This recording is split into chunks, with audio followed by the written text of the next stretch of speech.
What's up, everyone? Welcome to episode 3 of season 2 of 3 out of 10 anime fans recommend you check out this podcast if you ever get reincarnated into another world, aka 3 out of 10 anime. This show is all about having fun conversations to rank anime based on a standard set of criteria so they can be compared, contrasted, and recommended. We discuss a different show or movie each week, so whether you're a seasoned weeb or new to the genre, we know you'll have a good time. If this is your first time joining us, welcome. Here's the agenda for each episode. We start by giving our first impressions of the show in one sentence. Then we dive into our personal enjoyment, which is a 1 to 10 ranking based on our own personal enjoyment rubrics.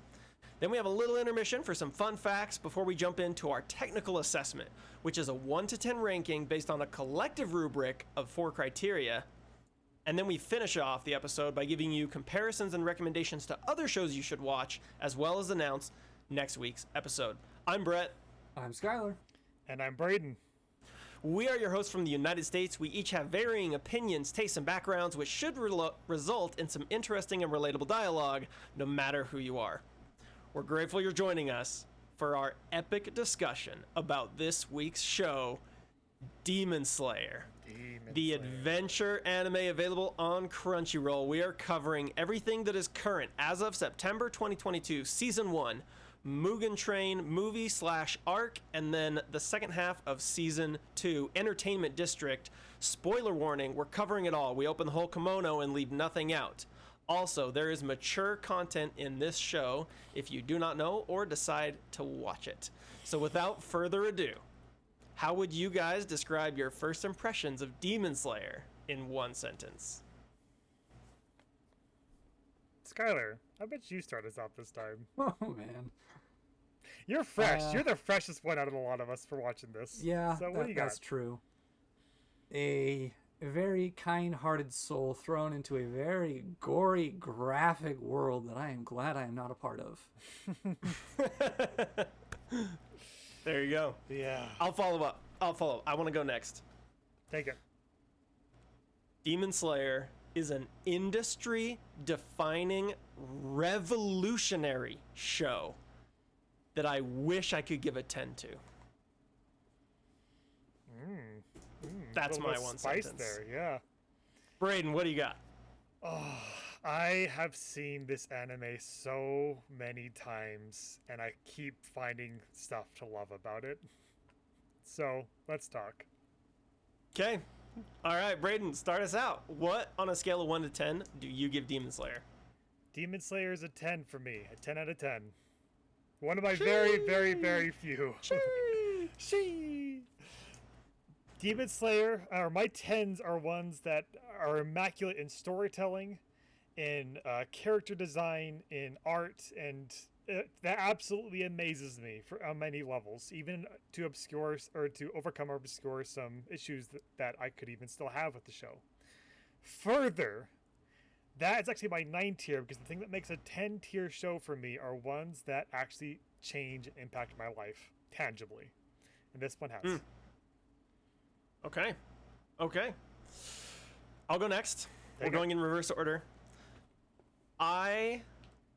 Overall, I give Demon Slayer an 8.5 out of 10 for enjoyment. Maybe a 9. I'm still deciding if I'm going to go to a 9, but it's either an 8.5 or a 9. And the reason I'm waffling is because for me, an 8 show is an amazing show that I seriously enjoy, but its flaws or things that I don't enjoy about it are enough to distract me from how good it is.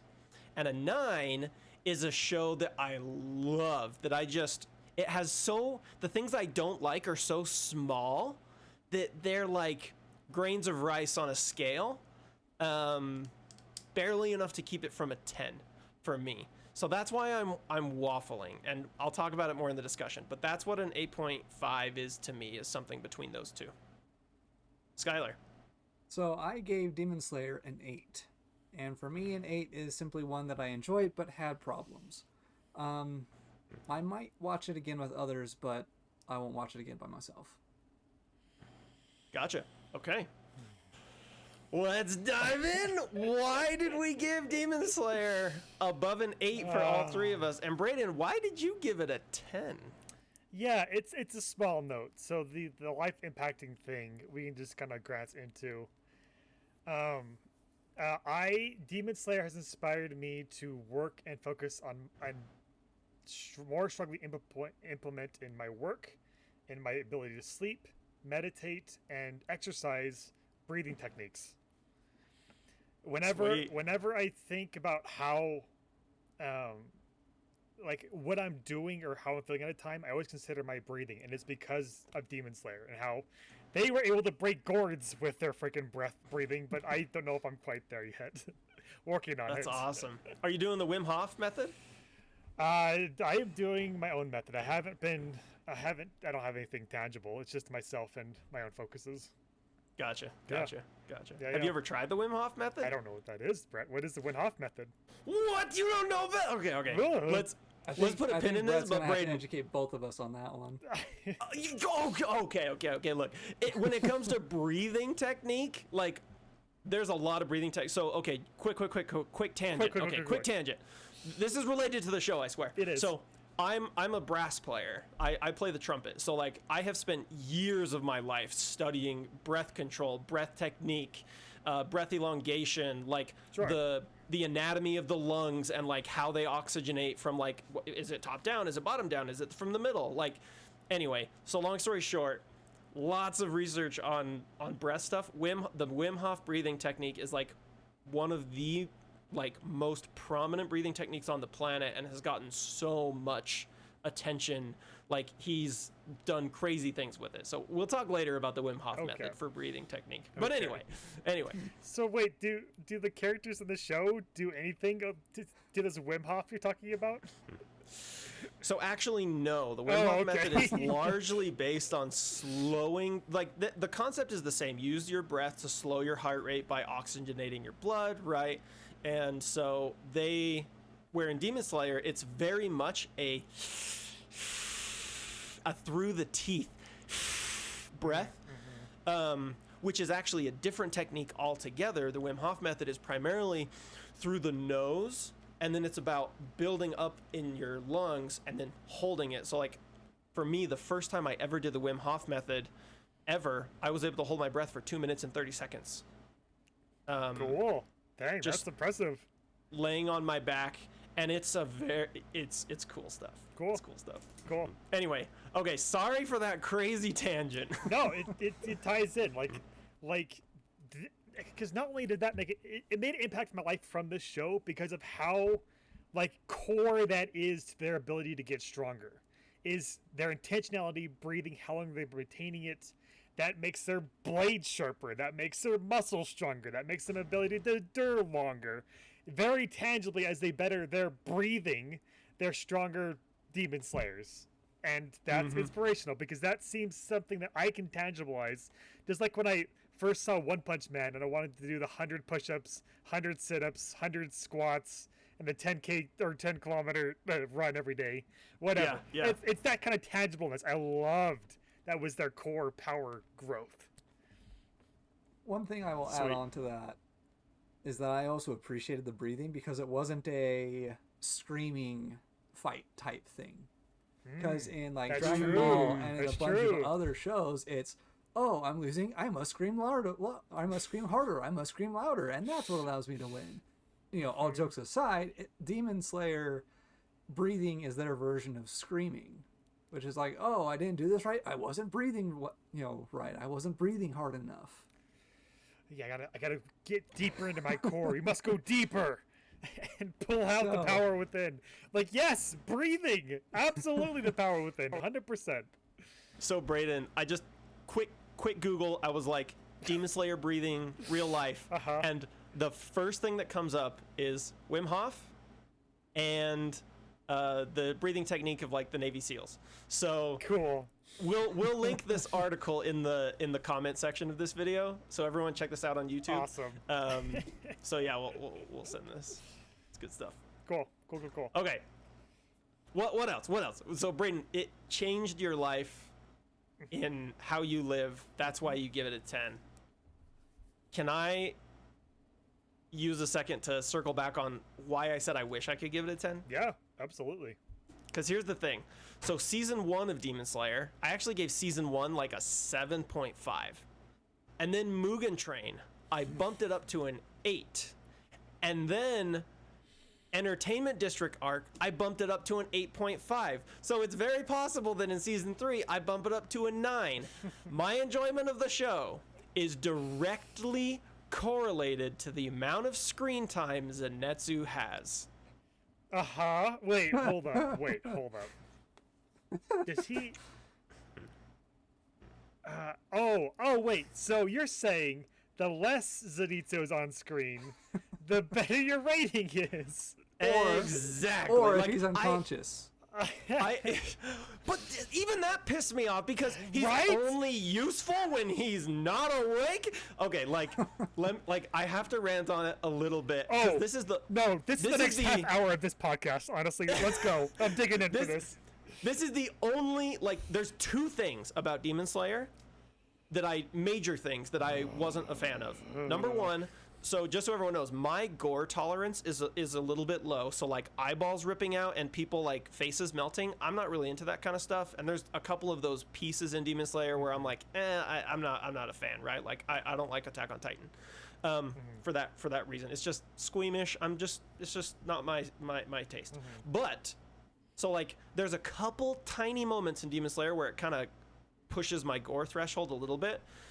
Call me what you want in the comments, but the main thing that keeps it from being a 10 is Zenitsu, and I have to say, I am not alone. Let me just read a couple tweets here really quick. So this is from Sinvicta. He says, I've never hated a character in any show more than I hate Zenitsu in Demon Slayer. People say he gets better, but I'm 24 episodes in now, and I still can't stand him. He's way more insufferable than Mineta in My Hero Academia ever was, and it kills the enjoyment. Couple people respond. White Flag says, Zenitsu is indefensible. He's a bad joke character. AK says, yes. Pogo says, he gets better in the same way a broken leg gets better on the second day. That was my favorite one. You were sharing this with me. That was my favorite one. If you Google Zenitsu hate, you get, I hate Zenitsu. I hate Zenitsu more than any other character. There are articles written in defense of Zenitsu. Weak. This string of comments here on this website from resident Tuzoyu fanboy is, I'm halfway through the first season. What the heck is wrong with the characters of this show?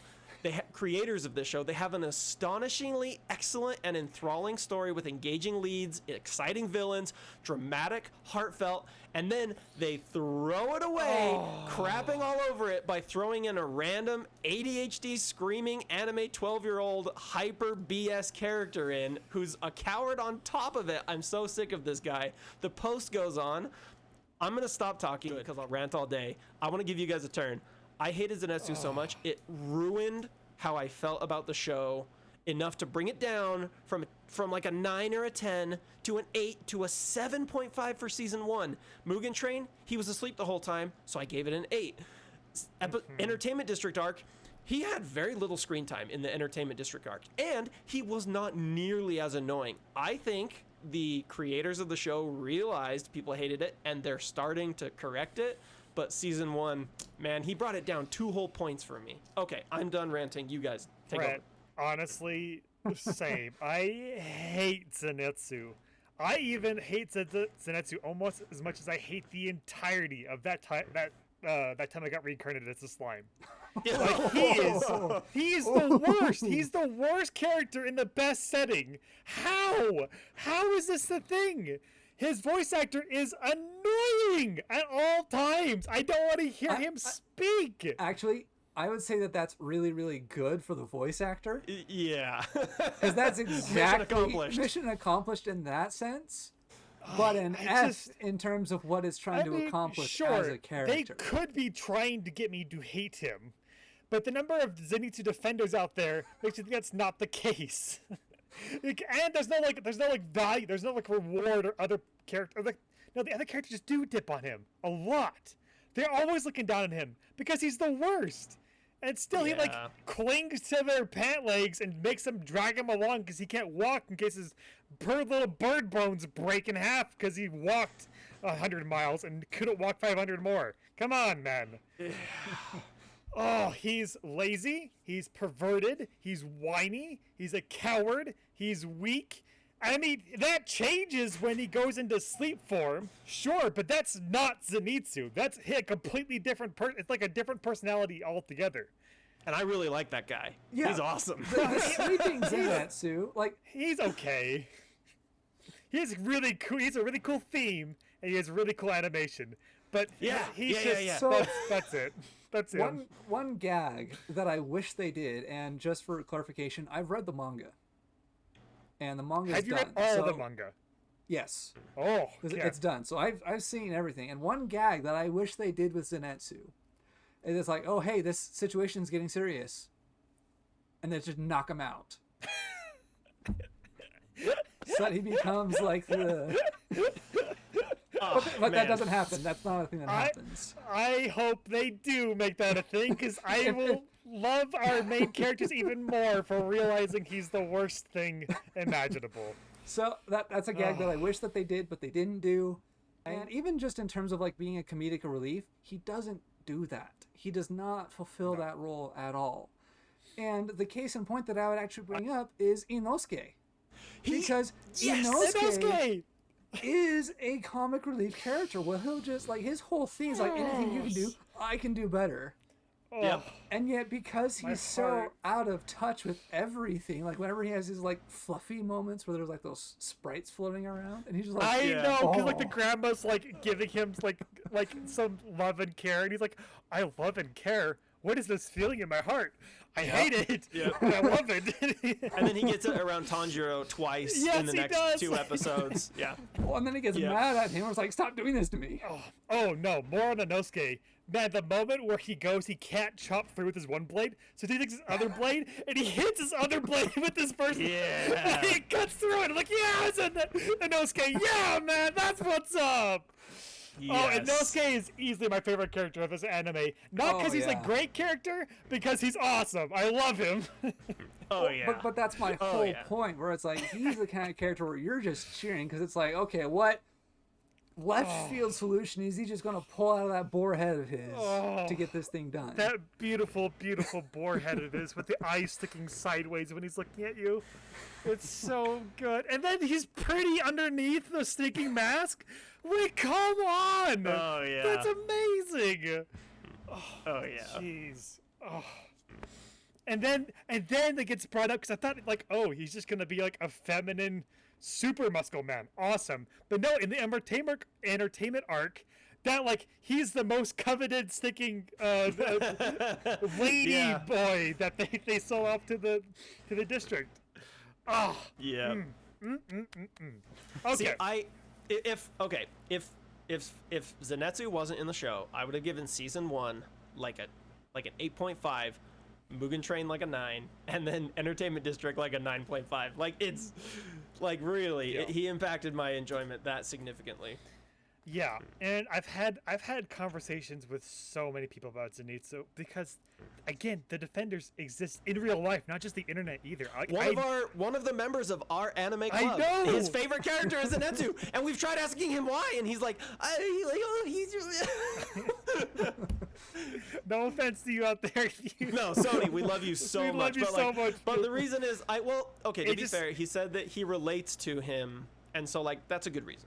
That's a good reason. I'll toss that. I also toss there is one scene in the entire 2 seasons that is redeemable for him. There's one scene, and that Yes. is when they're fighting the drum demon early on when they're first meeting Inosuke. Yep. Tanjiro is battling with the drum demon, and Inosuke had hightailed it out for some reason. And Inosuke was going after Nezuko in her box. Oh. She couldn't come out and defend herself, but Zenitsu jumps on the box and says, I know there's a demon inside. I don't know why I'm defending it, but I'm doing it because it's important to Tanjiro. That is so out of character for Zenitsu. And Oh, yeah. I'm glad they got it out early, because I don't know if I could actually take it seriously if that came later when I knew more about him. Well, I think that's one of the big problems with him, which is where that is a one-off thing for him. if that was more of a consistent character arc for him, where it's like, okay, yeah, he's dumb most of the time, but you put him into some of these situations and then he becomes just this person that you really can't get mad at, then that would be a different character. But that's not who he is at all. His character was annoying to begin with. The moment he realized who Nezuko was, his character became insufferable. Insufferable. Yep. Like, unbelievably You have terrible. A girl in your backpack? What's up with that? If he had not known Nezuko was in the box, it wouldn't have been as bad. Okay, Honestly, I'm gonna rein us in because I think we've really beat the Zenitsu. We the can't. Zenitsu I horse don't to think death. it's possible. They keep reviving him somehow. I don't. True. But there's so much more we should talk about this That's true. show. Yeah, There's that's so right. much more we should talk about. Oh yeah. Well, just into it then. Where do we start? Do you want to start season by season, start at the beginning, go up, or what do you guys got? Let's just cover top of mind. Like Skyler, you're the one who's watched it the most recently. I mean, I've watched it again within the last couple days, but what are some of the things you wanted to bring up? Well, okay, I want to launch into a different problem. And that's the whole sympathy demon death arc thing that they do almost every single time. It actually really honestly annoys me. Me too. Because the reason it annoys me is because these demons are like, their whole thing is like, oh, they eat people. And especially for the higher tier ones that are actually hard to beat, they've killed hundreds, if not thousands of people.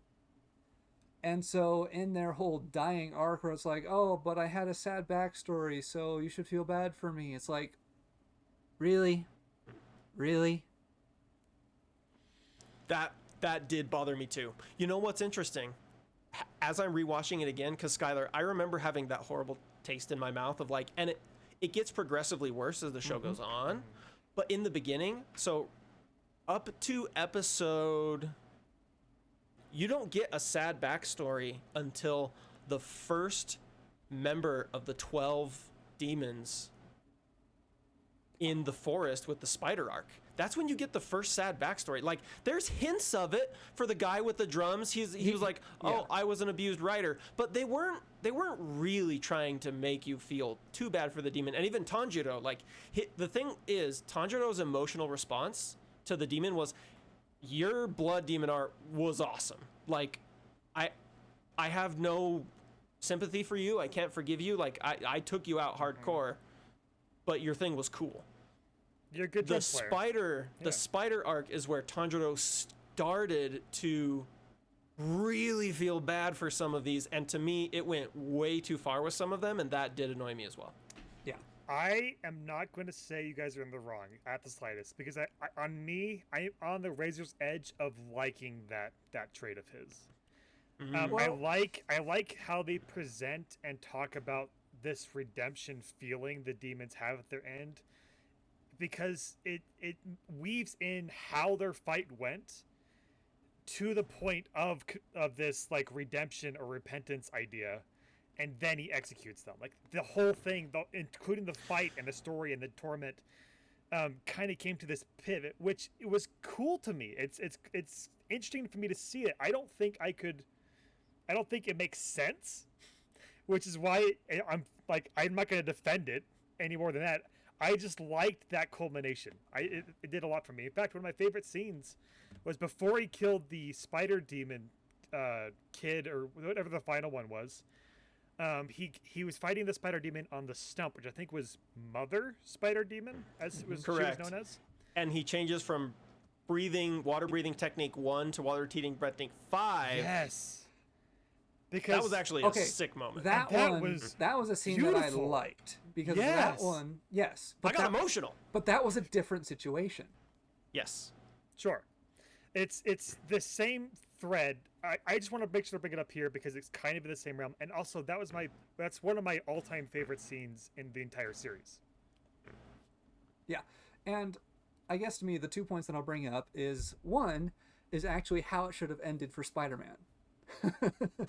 And the scene that specifically comes, it's random, yes, but the reason it comes up is because in how it should have ended, the Sandman, as they're loading him into the police car, he's saying, it's like, oh, but my daughter has a really bad disease and I had to steal and do all this stuff to pay for her medicine. And that makes it okay, right? Guys? And they close the door and drive him off. And so whenever these scenes were playing, that scene was in my head of like, just because you have a sad backstory does not make this okay, does not make me feel bad for you. Point number 2, to brain with what you were saying, is actually a line from Ender's Game, which is where he says, where it's like, in the moment that I crush my enemy, or it's like, by the time I come to understand my enemies the most, that is when I crush them. And that's not really a thing that happens in Demon Slayer. You only get the sad backstory arc once he's sliced off their head and they're disintegrating. That's when you get the backstory. Skyler, I have a thought for you. I had this epiphany of like, how could it be better? How could it be better? Because it bothered me too. And I was like, okay, look, Skyler, imagine this. Tell me your reaction. Imagine if starting in season 2, instead of Tanjiro just focusing on feeling bad for them, what if like right before their final clash where he kills the demon, they have a conversation where he's like, look, you don't need to follow Muzan. Join our side. Like, don't, stop doing what you're doing. We have a doctor who's working on turning people back into humans. Come join us. And then if they turn down the redemption, because the thing that I disagreed, Braden, with what you said is like, it's like a redemption moment. There's never a redemption moment because they never do anything redeeming. They just feel a little bit bad because, oh, I got turned into a demon when I was playing with my Tanari balls. Wow, so sad. Sorry, Susumaru. But anyway, point is, Skyler, how would that change your feeling about that like moment? For me, I was like, oh, I would enjoy it. So I agree with that. And what I would say, and this is probably something that'll come up in the technical for the edit, because again, it's rearranging these sequences. Because again, with the whole Ender's Game thing, it's like, okay, what is it that drives these demons? And the theme that they're trying, and again, this is more technical, but because it's so ingrained how I enjoy stuff, technical just comes out in my enjoyment. And so one of the themes that they were going for is that Tanjiro says that demons are hopeless creatures. And that they are these things that you just can't help but feel bad for. That's a line that he says. And so, again, kind of to your point, where it's like, yes, give them an opportunity to redeem themselves. Have Tanjiro understand like that sad backstory before the final confrontation, like you said. And then the final confrontation is, will you turn away from Muzan and have this redeeming whatever you want it to be, but also essentially proving that what it is that they went after and how they're going about it is wrong. And the closest thing that they've got to that in the anime so far is actually the spider arc about the whole sibling thing. Yeah. But even then, they didn't quite do that. Land. Yeah. What do you think, Brain? What were you gonna say? Oh, I got topics on the many other things. I'm pretty well resolved Okay. here. We're on opposing sides of a pretty on the line thing. This is not a Zenitsu thing. If you're on the other side of this, you're wrong. This is a preference thing, and I happen to be on the side of liking the moment. Yeah. Okay. Other topics. There's a lot to talk about in this show. Braden, what's another thing you've got? I love the brother-sister dynamic. Yes! Yes! Like the animation is great, and the episode 1 was cool, but when it became 2, all of my family's dead except for my sister. I'm going to save her. I'm going to take her and make her not a demon anymore. I'm like, you can do that in anime? What? And she doesn't say, Oni-chan stuck, I'm stuck in my box. No. None of that. Oh, they're cute, they're loving, there's a family. What is that? Yes. Yep. Well, Every time Nezuko's on screen, so I'm actually watching Demon Slayer with Bridget, my wife, right now. It's her first time. And every time she sees Nezuko, do something cute, she's like, oh. And I'm like, yeah, now you know why everyone has stickers on their car and their phones, and like Nezuko is just the most And like on their pure. sweatpants. Let's go. Let's go! Let's go. If anything, and this is a completely regular or good like thing to have a problem with, I wish there was more Nezuko with Tanjiro doing these fights and these things. Yes. Yeah. But Yeah. it always feels like she either comes out during the downtime or like, oh man, Tanjiro's about to go down, so let's get Nezuko out there to save his hide. The fighting game, like, okay, swap. All right, I'll swap out again. Because I'm not recovered or whatever. In the whole first season, like, I agree that's more true in the second season, but in the whole first season, it's a little bit more like, do you remember the demon that was split into 3 and was like in the swamp? Like, Nezuko was part of like that entire fight basically. Yes. Yes. But she took. Yes. No, you're more right there. Absolutely. Like, yeah, she came out of the box like in a very like, I'm gonna save you way, but she was involved in that in the first demon battle where he stuck the guy to the tree with the axe. Like, she was in that whole one. Like, she's fairly involved. Plus, like, she has to sleep to recover her strength, right? Plot point, whatever. Right, and those things she's I'm adorable. okay with. But it was like, as soon as Zenitsu Nanosuke came on, it was like, that kind of went away because True. it resolved the whole issue of I can't be in 2 places at once. And so Nezuko wasn't. Okay, that's fair. Yep, that's fair. Yep. And so at that point, that's it fair. removed the need for Nezuko to come out to help with these things because it's like, oh, well, why would Nezuko need to come out when Inosuke could just run after the thing? Man, imagine how good this show would be if Nezuko just took all of Zenitsu's screen time. All of it. So good. Man, this would be just a 20 out of 10, honestly. Yeah, seriously. Yeah.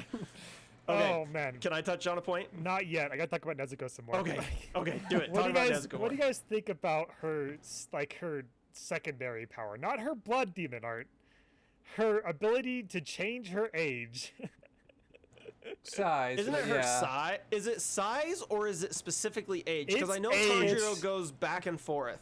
He sometimes says size, he sometimes says age. Because in the entertainment district, it reveals how much it is actually age and not size. Okay, I mean, okay. maybe she Yeah. decides to enhance her feminine features as part of her size thing, but it seems like an age thing, honestly. I mean, hey, I'm here for it. I'm here Right? for it too, 100%. I'm here for it. I love those TikToks. Like, okay, sir, we're gonna show you two pictures, and you're gonna tell us attractive or not attractive. And they show a picture of like the girl from Ari Ferretta, and he's like, oh, not attractive, and he's like, false. She's 2,000 years old. She's completely legal. And then shows a picture of Nezuko in the entertainment district arc, attractive or not, and he's like, oh yeah, attractive. False. She's 14 years old. You're going to jail. Love those. Yes. It's fun and a little bit gimmicky, I want to say, but I think they play it off well. It's fun. It's definitely a fun thing to include. It's also just anime. It is very anime. Which Hey, I mean, more Nezuko is a good thing. I don't care how we have to get more Nezuko. More Nezuko is a good thing. Absolutely. I'm not meaning that in a weird way. I mean, like, I want more of her character in the show. Yep. Well, and even Yep. then, where it's like, yeah, not like the entertainment Nezuko was a boss, but that was also just because of like the Yes. way that she fought, and the way that she went Yes. absolutely berserk. Man, the I can't- animation. I can't hold it back anymore. Take a the breath. animation of this animation. freaking show. Holy smoke. Okay, this is what I meant in my first sentence when I said that Demon Slayer is a revolutionary, industry-defining show. The animation in this show has raised the bar for anime as a genre. Like, it is on another level, truly, from everything else. It is exquisite. I don't have words for how incredible the animation of this show is. So for the fun fact section, I have some fun facts. Oh, great. sweet. Good. Oh, my goodness. I swoon at the animation of this show. We're talking intros. We're talking outros. We're talking every fight. We're talking dull moments. We're talking comedic moments. We're talking about buildings, people flying through the air. Oh. Gush, gush. The breathing techniques with the art being like traditional Japanese art style. And then in the little like middle, like the little intermission cutscenes where you have the ching. Oh, yeah. Those are so good, so good. And then further on to that, even the characters' outfits.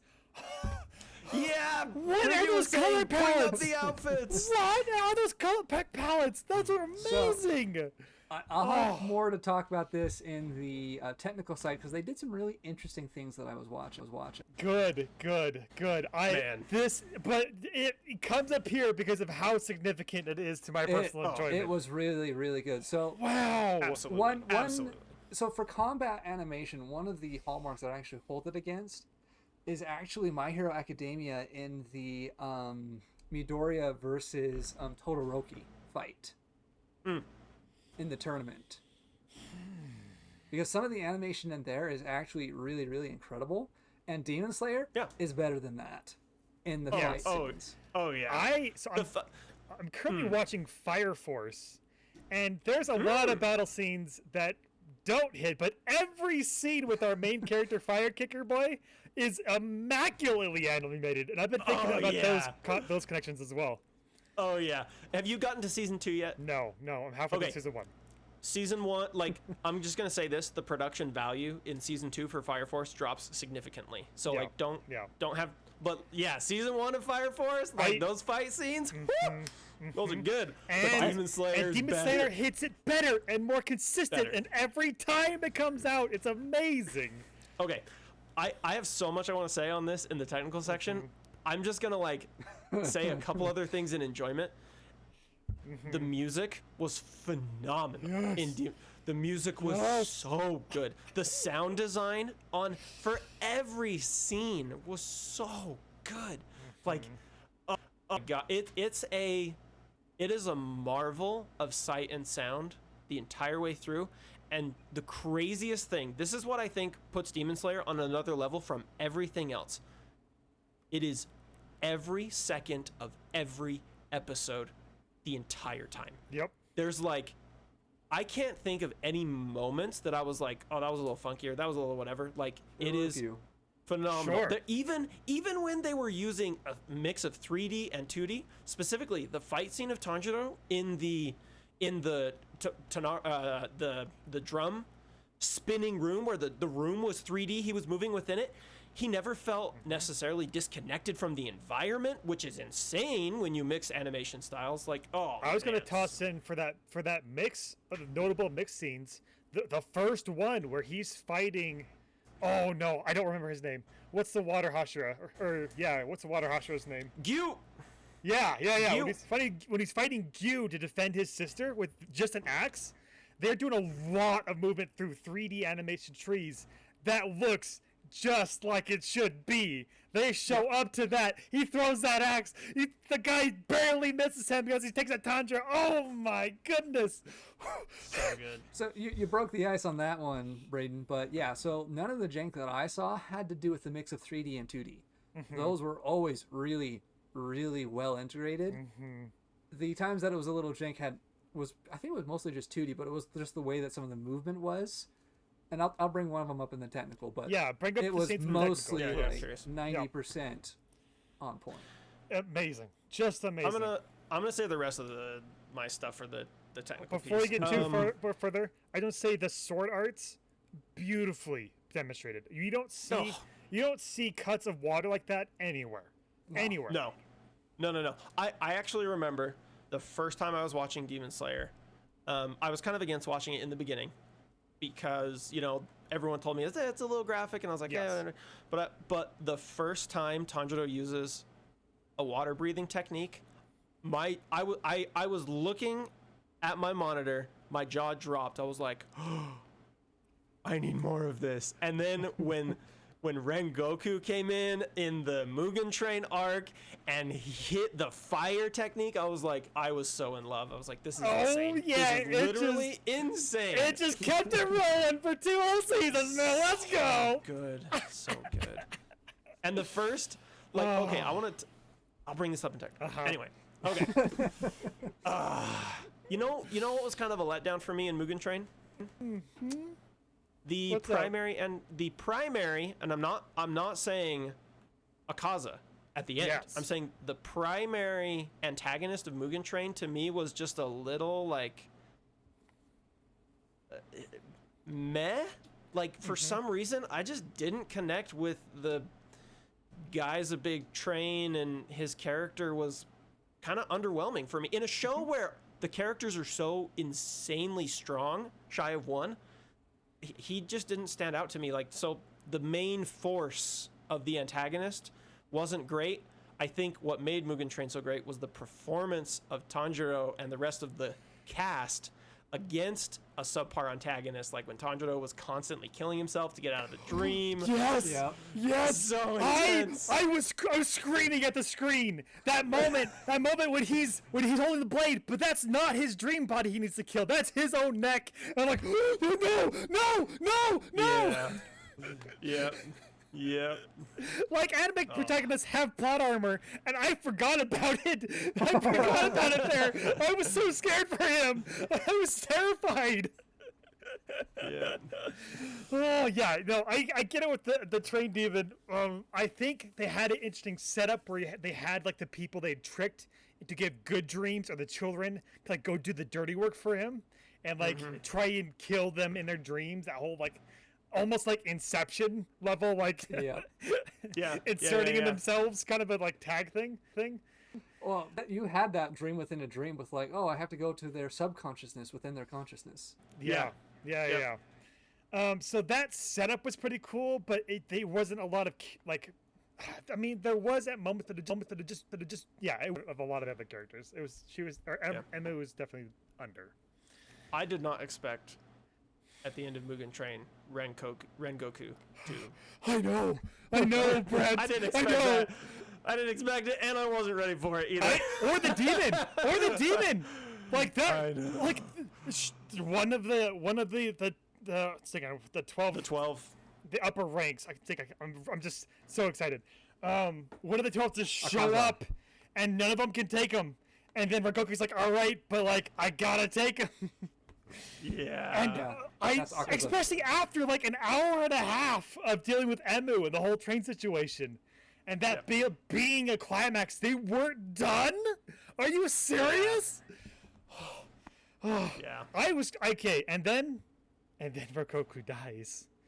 And I unfortunately, this is where I wish I had freshened up, because I don't remember what got me to cry, what line it was, what scene it was, what the choreography it was, but it got me, like, I was bawling. I had a little bawl moment. I need to break down a second, because I was so overwhelmed and so just emotionally just like invested in this character I see for exactly one movie.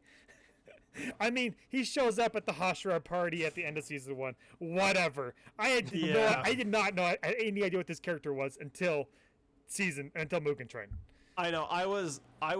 And that is something I applaud them for so heavily. Like, I wanted more of his character so bad. I was like, you can't do that. I want more of him. Use your magic anime plot armor and sprinkle it in here. Like, yeah. No. Props. No. Props. They killed him. Props. Straight up killed him. He was supposed to be their mentor. Like, he was supposed to stick around. I know. I know. So where I had read the manga during the entertainment arc, I thought one of the wives died during that fight. So when she didn't, I was like, oh, must have misremembered that. Interesting.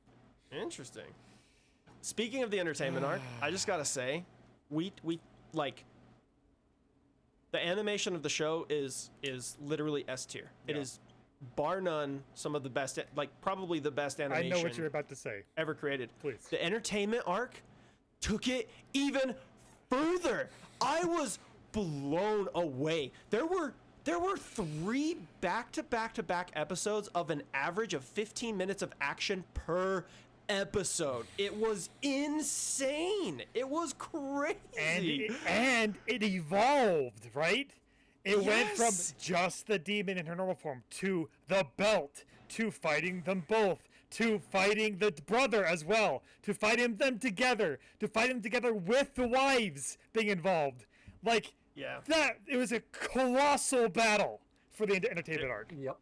It was incredible. Like I have no idea how they're gonna top that for season 3. I have high hopes that they will. I have high hopes they will. But if they do, they're just completely shattering my perception of reality for what anime is capable of every time they have a new season. It's insane. It's crazy. It gets nuts. I'll phrase it that way. Oh, I do know, just from the state, like the next Hashira that are up are the Love Hashira and the Mist Hashira, that airhead kid that doesn't really seem to be paying attention. And so I am very intrigued what's going to be coming up in season 3. Very intrigued indeed. Do you have an idea when do when we get that's to coming see out? Shinazugawa? When do we get to see Shinazugawa? The crazy guy with the crazy eyes. The Hashira. Eyes. He's got the white hair. Oh, the Wind Hashira. The Wind Hashira. The one who beat up Tanjiro, stabbed Nezuko, that one. Yeah. Yeah. Sanami. That's his first name.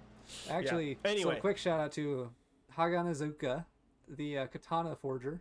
The katana smith. Another great example of good comedy. Yes. Yeah. Yes, absolutely. Oh.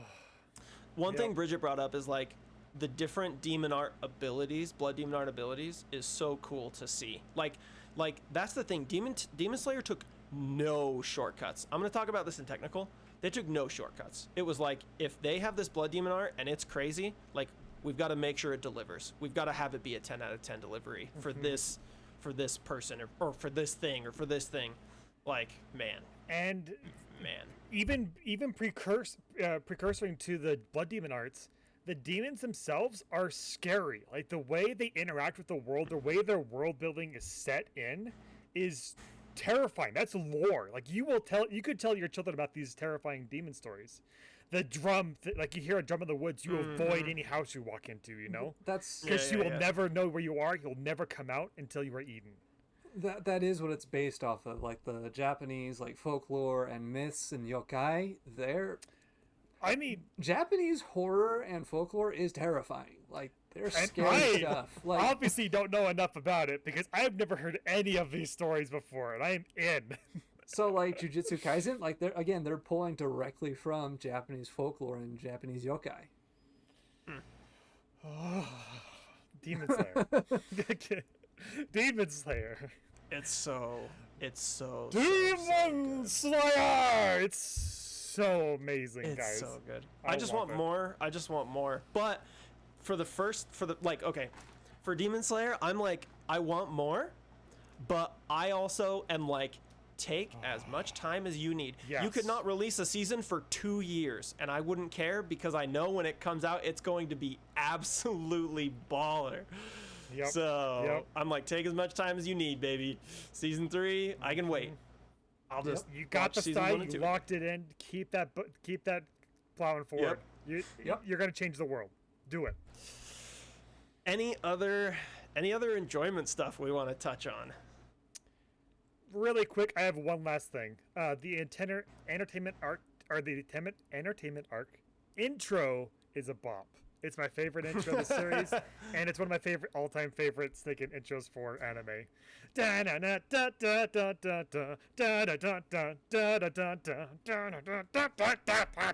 Love it. Absolutely love it. What else? Skyler, do you have anything you want to throw in? Not that comes to mind at the moment.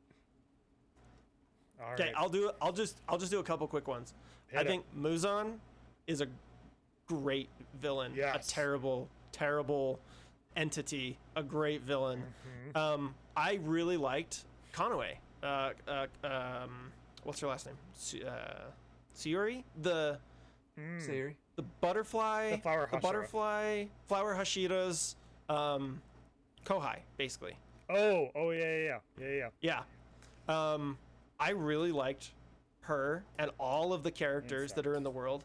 There were some things about the show that Bridget has pointed out are just like a little on the convenient side, right? Like Sabito and Makamo showing up to help Tanjiro when he was learning how to cut the boulder. The super smell and super hearing of Tanjiro and Zenitsu are kind of like, she's like, do we ever know why? Like, do we ever figure out, like, are they just like blessed? Like, what's the deal? Apparently, it's kind of all convenient. demon slayers have a one sense that is insane. Apparently, Yeah. apparently that's how you become yeah. a demon slayer. And normally, I hate convenience in shows. Like, I'm very, very harsh of things that are convenient in shows because it really bothers me, because to me, it's an easy out. It's a way to, if you're, I'm just gonna say it, if you're not the most talented writer, it's an easy out way to be like, how do I solve this problem? Well, they've got super spelling, right? I was not bothered by it in Demon Slayer because everything else was so good. Well, could have been bothered by it, but I wasn't. I don't remember why, but I also didn't have a problem with the smelling and senses thing. I thought I think it was cool how they illustrated that, and they showed how it could be useful, and yeah, I thought they included it particularly well as well. Yep. Tanjiro is basically a dog, right? Super smell. He's basically just the best boy. Oh, also, there was some strong memes around about Muzan, the demon lord, being best girl in season 1. Because at the very end, he's gender swapped for whatever reason. Whatever. He does a lot of identity swapping around, but that was very particularly funny for me. The whole identity swapping thing reminds me of Saint Dane. Saint Dane. From what? He's a character from a book series. Oh yes, yep. Yeah, Skyler, I need to. I almost bought it on Audible last night or last week because I want to start listening to him again. Wait, you can't just do what book series? You gotta name it. Moving on to. Wait, no, hold up. It's the Pendragon series by DJ McHale. 10 books. Pendragon. Oh, I've heard about those in a minute. I own the set. Phenomenal. I own the set. I gotta finish that series. Yep. Oh, okay. Can I borrow the first one? Yeah, can I? Yeah, let's go. I haven't. Okay, quick side note. Yeah. I haven't read a fiction book in over a decade. Wow. I'm all non-fiction. All of those books, non-fiction, leadership, team building, all that good stuff. blah blah blah. Like Yeah. I haven't read a fiction book in over a decade. Yep. It's about time. Okay. Let's jump into technical because it's going to be incredible. But before we do that, we have a pit stop at Knowledge Station. Skyler, what do you got for us?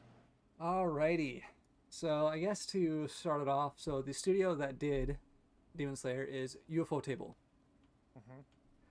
And the Mal popularity is a number 9. So Let's go. it ranks number 9 in my anime list's popularity, which is When did an that come out? accomplishment. When did season 1 come out? Was that during COVID? No, it was before. Just before. Okay. Yeah. And right around the time season 1 came out was about the time the manga finished, I think. And so that's also why when I was rewatching it, I've forgotten a good amount of stuff. Okay. So yeah, the source material that Demon Slayer was based off of was a manga, and it has been completed. So if you're reading the manga, you can read it start to finish, and it's done. There's nothing else coming out.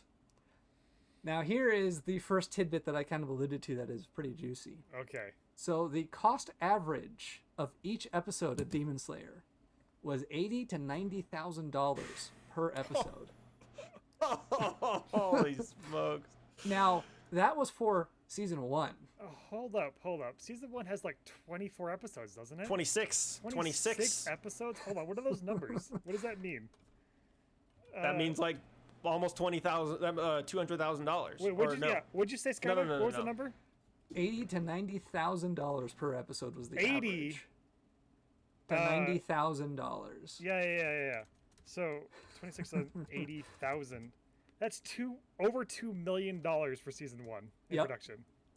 Yep. Per production of that season. And they think that number went up for the entertainment part. Oh, really? Oh, I bet it did. I bet it did. I mean, they stick and milked Mugen Train. We didn't talk about that, but So Mugen Train, the movie, grossed $506.5 million worldwide. Let's go. making it the highest grossing film of 2020 and the highest grossing Japanese film of all time. Wow. Dang, son. So Mugen Train did Jeez. really, really well. And then they just released it as season 2 for a whole 2 months. Yep. I'm still a little upset about that. There was so 2020 worldwide box office. I knew there was one other movie that topped it. So there's a movie, The 800. Worldwide, it did 461 million.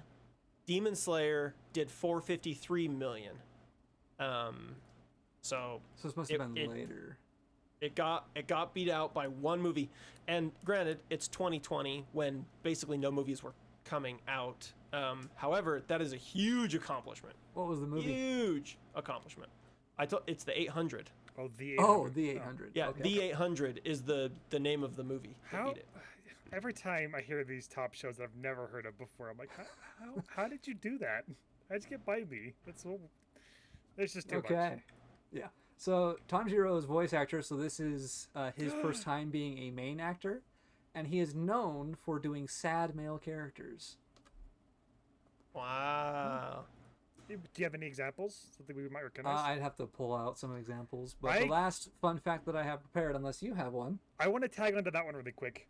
Inosuke is also the voice actor that does Gugu Into Your Eternity. And also, I think he's also a main character in a different anime, and I think it's Sword Art Online. I think he's A main Kirito. character? Yeah. I know he's the main boy in a different show, but I don't remember which one it was. So I'll just I've actually researched the Japanese cast for Demon Slayer. Yeah. Let me just say this: all-star cast. Yeah. Right. They got the people to do the characters. In fact, you'll recognize the Urokodake character is Naruto is gosh dang it, Jiraiya in Naruto. Like anytime you hear this guy's voice, you know it's Jiraiya from Naruto, and he also did that character. Let's see. I'll just get a couple of the other quick ones Just that character. None of us are gonna say. So my good. name. know about. But yeah, so the voice actor for Inosuke is absolutely everywhere. Yes. Yes. Yep. Yep. Even the voice actress who did Nezuko has done tons of stuff. Lots of video game stuff. Lots of like animals, but still all over the place. Okay. Like these are very, very seasoned Yeah. voice actors All right. and actresses. Back to you, Skyler. Thank you. All right, now my last fun fact is that the reason Inosuke's crow stays hidden is because he tries to eat it. Yes, he does. I love that fact. That's such a good one. I did know that one. That's a 'Cause manga one, right? He even said it in season 1. He grabbed its tail and he said, "Let's eat this thing." Well, and Tanjiro was holding it. he tries to eat it 11 times in total. That's There you amazing. go. That's amazing. Oh, actually, I got another bird-related one for you. Okay. So the sparrow that follows Zenitsu around, he is not a crow. He's the only crow to not be a crow. And his entire family was killed by demons, and so he worked really hard to become a demon slayer crow, to be attached to Zenitsu. Of all the most tragic things in his life, he had That's to fight unfortunate. against an entire breed of like bird to fight demons, and he gets attached to Zenitsu. Ah, the lore. It's amazing. Oh man. All right. That's our fun facts. We're going to jump into technical. Before we do, just a reminder for everyone listening, if you want to see our personal enjoyment rubrics, you can find those on 310anime.com, 310anime.com. You can also find our technical rubric that we're about to go over. So you can follow along, or you can just see what you would maybe think a 5 show for you is, and how does it line up with any of ours. Everyone, pardon this quick interruption from the episode. I just finished watching season 2 again with Bridget, and I remembered a few critical things I have to bring up because I couldn't figure out why I wasn't giving Demon Slayer a 9 or a 9.5, but there's some things in season 2 that I really irked me that I had to bring up. I'm just going to do it really quick. Number 1, the convenience factor in season 2 really jumps up. I mean, 2 things in particular. Number 1, the visitations from spiritual beings like Tanjiro and Nezuko's family members happen a lot more in season 2. In season 1, they were like, oh, if you're about to die or your life flashes before your eyes, I was on board. But in season 2, it happens frequently. He'll be asleep. Someone's like, wake up, Nezuko's in danger. And it just got a little too convenient for me. Number 2, the convenience goes way up during the final battle of the Entertainment District arc, particularly where Inosuke gets stabbed. Now, I didn't want Inosuke to die, but the reason being that he can move his internal organs, like, come on, it was just a little too much for me, like, a little too convenient, kind of cheap and cheesy. Like, I feel like they could have had the same impact in a different way that wasn't so unbelievable. And then same thing with kind of the way the final fight wrapped up. Like, I think Tanjiro did an amazing work strategizing and playing off his emotions, and it was a really wonderful part. I think it was a great callback to episode 1 where he was throwing the rock but then threw the axe, like with Yu when he was showing up to kill Nezuko. And then he did the same thing with the demon. He was going for he threw the thing to cover the scent of the knife that he would stick in him, the kunai. So I think that was really awesome. But again, I think there was just a lot of convenience with how it wrapped up, particularly with those pieces and with, him singing the song to Nezuko, another memory that triggered something, which is fine. That one was more believable. But anyway, those are a couple things I wanted to bring up, especially Inosuke being able to move his internal organs and thing. It just was a little too convenient for me. The second season, it wasn't quite as grounded as season 1 was. And now what it does for me going into season 3 is it kind of has that plot armor effect. Like right after we finish season 1 and the Mugen Train arc where a Hashira dies, like that's intense. Now it kind of makes me wonder, like, okay, well, if Zenitsu has his arm and leg chopped off, how's he going to get it back? It just, I'm not going to believe the stakes as much after how season 2 wrapped up. So that's why it brought it down by like half a point for me. That's why I can't quite go all the way. Thanks for allowing me to do this interjection. Back to the episode. So without any further ado, we're going to jump into technical. We have 4 categories: art, story, characters, and delivery. We give each one a scale of 1 to 5. 1, terrible. 5, exceptional. And 3 for all categories is meh. Meh is on par with what you'd expect from a decent show. Doesn't stand out for being exceptionally good or bad. And we always start with art. Art is music, animation, sound design, art style, intro, outro. Braden, what's a 5? You just want 5? You just want 5 here? We don't even think about a 1. You can do it if you want, but I mean, Skyler said he had a thing, so we have to. Okay. All right. So all right, bring it up. If there's a thing to come up for terrible art in anime, it'll be because the composition is frequently messy, ugly, disjointed, bland, boring, repetitive, and poorly done. Whereas our 5 exceptional animes are where the composition is always beautiful, cohesive, fitting, engaging, notable, ambitious, and expertly performed. Skyler, go ahead and start. Yeah, please. What is the thing you're going to bring up? You gotta throw something in this pot, because I'm screaming on the inside, of course. So the part that had me laughing out loud for the way it was animated was one scene in the entertainment arc when, what's his name? Anyways, he was running along the tops of the roofs. And Tengen? do you know? You talking about Tengen? Double Yeah, knife Tengen. guy? Okay. Now, do you know how whenever you're watching like video games and characters are glitched out and they're moving and they just like clip on top of stuff as they're moving forward in whatever path they're doing? No, he didn't. He does this. No, does he really? So he's running along Okay. the roofs, and he just jeek. See, I thought that was actually intentional. I thought that was like interesting, but I thought it was to signify that like he. I don't know how to explain it, but I didn't look at that and be like, oh, that was kind of bad. I thought like, oh, that's interesting. Well, and that's why I bring up the video game glitches, because that's what it looked like. Because he was doing his running loop, but he wouldn't do like a jump or land. He would just like jump between the different surfaces. He would just clip straight up or straight down, and the loop would just continue uninterrupted the entire way.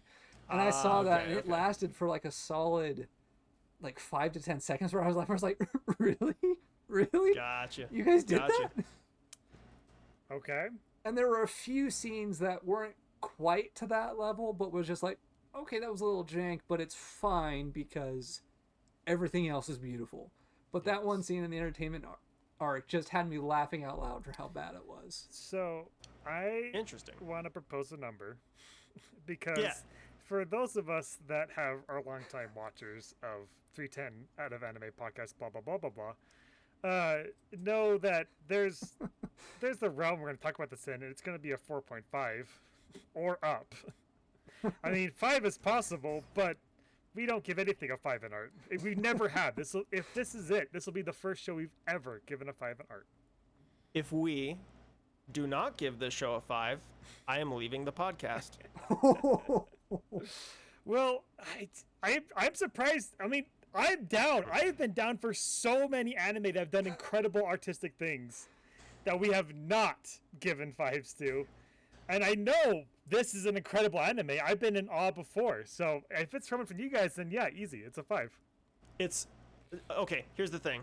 In my mind, it is not even close. Like, this is a 5+, right? Mm-hmm. The composition for this show is always beautiful, cohesive, fitting, engaging, notable, ambitious. It's probably the most ambitious animation I've ever seen. Agreed. Shy of movies, right? We're not saying anime movies are included in this. They have a whole different budget, right? They have a whole different whatever. Now, this had a big budget. And it had a movie. Had a big budget. And it had a movie. But my point is, like, if there's anything that is expertly performed, ambitious, beautiful, like, consistently, it is, like, of any show we have reviewed to date, it is Demon Slayer.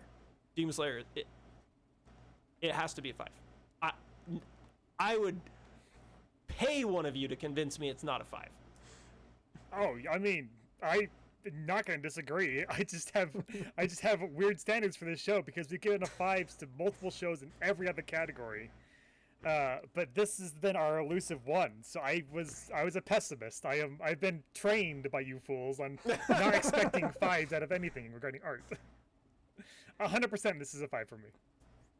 Yeah, I would agree that this is a 5 because the jank that I saw was not enough to pull it down. No. No. Okay. Nope.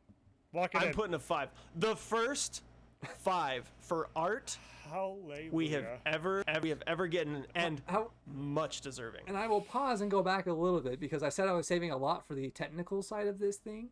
Mm-hmm. And I will say that this is one of the first animes that I've seen where they have combined 3D and 2D in a way that was seamless, because there have been other animes that have blended 3D and 2D animation in a really good way. Mm-hmm. Beastars is one of them. Mm-hmm. Oh shoot, and the second one is evading me right now, but for those who know what I'm talking about, it's the gem one, where the characters are like gems. And they do a really good job of fusing 3D and 2D animation in that anime. Just to be clear for our audience, it's not Steven Universe. You're not daring to say Steven Universe here, are you? Okay. I like the art style of Steven Universe, but it's not like a blend of 3D and 2D. Okay, it's not that gem. I said anime, not Cartoon Network. No. Yeah. Mm-hmm. So, but anyways, the pieces of this art category, right? The music for Demon Slayer is exceptional. Like, it's truly, it's incredible. It is, especially, I'm gonna give it so credence good for being era themed. Like, it pulls themes and drums and styles from I imagine. Okay, I'm not an expert. I'm guessing. It feels right to me. but it's notably not typical anime music. Even ones that try to style back to there, this is exceptional. Yeah, Absolutely. And everything about the way that the music is even like presented, written, and recorded, like the use of choirs throughout the entire show in varying different ways, so good. The music was so good. Animation, the art style is what we're just gushing about. Nothing else has this kind of art style. It is truly unique. Like, and the sound design. Every demon has its own unique sounds, and every blood demon art has a very well made sound design. I could go on for days about I art. want to circle back on one note really quick because you've already given it a 5, so whatever.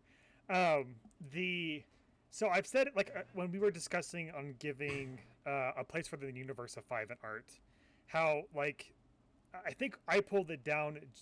Our discussion largely on me pulling it down because I saw it was like normal anime, just better, right?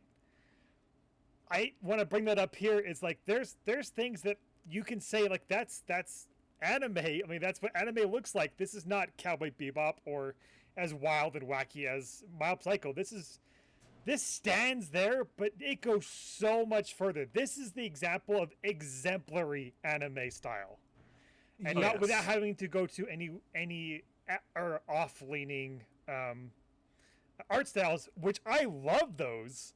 I'm going to talk about one of those later here in the season, but this does not need to do that. It is extraordinary.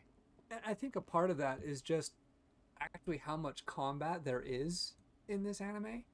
And because of the amount of combat, it allows them to, and this is where the ambitious part goes in, do ambitious things in these combat scenes.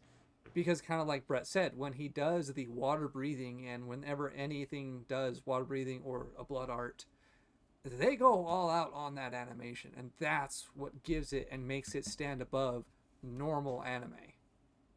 Absolutely. And actually, Skyler, I'm glad you brought that up, because one of the things I wanted to bring up in this section, we've already given it a 5, but let's gush a little bit more. Is the fight scenes are so good, because I like to nitpick fight scenes because I'm a huge fan of Jackie Chan. So like for me, I would watch old Jackie Chan movies as a kid on repeat. And every time you watch a Jackie Chan movie, there's some kind of little move he does with his foot, or the way that he got the jacket wrapped around his hands and then around the guy's neck and then threw him over the, like, there's something new to see every single time and nothing's ever repeated. Like in Jackie Chan movies, everything is unique. In Demon Slayer, all the fight scenes, like you could pause a moment and you will see Tanjiro or someone in a unique position doing a move that you didn't see before earlier in the season. Like even when he uses water breathing technique, the water wheel, which he uses frequently, it doesn't really get that old because they choose a different camera angle, or they choose, this time he's doing it sideways. Like truly, like they had to think through, how do we make every movement in this fight be unique, interesting, and ambitious, and they nailed it. So this actually brings up something that I said for actually Haikyuu, which is where in Haikyuu they did reuse a lot of animation, but the context was kind of what kept it in check. And with what you were saying, where it's like, yeah, he used a lot of the same moves, but the context was always different. Why is he using it? What situation is he in that is requiring him to use this particular move? Yeah. And I will even say, Zenitsu, don't like him as a character, but Thunderclap and Flash, it's pretty damn sweet. Oh, so good. In fact, I'm going to take it to another level. I was really nitpicking the sound design of Thunderclap because it really enthralled me. So get this. Listening to it in slow motion and listening to it repeatedly, I found that what I believe is the basis for the lightning part is the sound of the sword being unsheathed, and they use that and add layers to it to create, that's the basis of the lightning sound. The clap part is the sound of the sword being resheathed, when you resheath a katana, there's a click that happens when it fully resheaths. That sound of it resheathing and it clapping at the end is the basis of the clap for thunderclap and flash. Like, Amazing. the sword is what is used to have the entire sound design of that piece. I want to go find some behind the scenes to validate that, Yeah. but analyzing it myself, that's exactly what it sounds like. And when I realized that, I was like, oh my gosh, you got to be kidding me. This is incredible. So Like, oh. in the West, we like our gunslingers where, they're facing down and then they pull out, shoot, and then put it back. This is the Japanese version of that, is unsheathing, doing something with their katana, and then sheathing it in style. Yep. Yep. Yep. So good. Oh, by the way, it's the habaki. Because the habaki is like a tension fit between the kaguchi of the sheath, and it's like it's a very tight fit. So when you clap it in there, the tuba is what hits the sheath, and then that's why they use their thumb to break the seal of the habaki on the sheath, and then that's how they can draw it smoothly. So anyway, yeah. Well shared. good. Well shared. Very nicely done, Brett. Nicely done. Okay, we could go on for days about the first five we've ever given art of a show on this podcast. Anyone want to add anything else before we go to story? I think you already started into the world building portion, but let's back it up a little bit. Okay, all right. Okay, let's go into story. Story includes plot devices, tone, mood, continuity, world building, pacing, rules and systems, and tropes. Braden. R1 are terrible anime stories, or one where the story was frequently nonsensical, inconsistent, boring, confusing, ambiguous, unoriginal, and disappointing. While exceptional 5 animes are one where the story was always consistent, well-paced, comprehensible, consummate, on point in its mood and tone, and unique.